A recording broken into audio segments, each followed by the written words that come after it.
దేశవ్యాప్తంగా ఇండిగో విమానాల రాకపోకలకు అంతరాయం కొనసాగుతోంది. ఇవాళ హైదరాబాద్ శంషాబాద్ విమానాశ్రయంలో ఇండిగో విమానాల రాకపోకలు నిలిచిపోయాయి.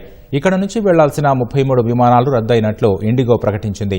శంషాబాద్ విమానాశ్రయానికి రావాల్సిన మరో 35 విమానాలు కూడా రద్దయ్యాయి. సాంకేతిక లోపాలు, శీతాకాలానికి సంబంధించిన షెడ్యూల్ మార్పులు, ప్రతికూల వాతావరణ పరిస్థితులు, పెరిగిన రద్దీ, అప్డేట్ చేసిన సిబ్బంది, రోస్టరింగ్ నియమాల అమలు వంటి కారణాలు ప్రతికూల ప్రభావం చూపాయని ఇండిగో వెల్లడించింది. దేశంలో అతిపెద్ద విమానయాన సంస్థగా గుర్తింపు పొందిన ఇండిగో రోజుకు దాదాపు 2,300 సర్వీసులు నడుపుతోంది. 3 రోజులుగా సేవల్లో తీవ్ర అంతరాయం ఏర్పడగా వందలాది సర్వీసులు ఆలస్యమయ్యాయి.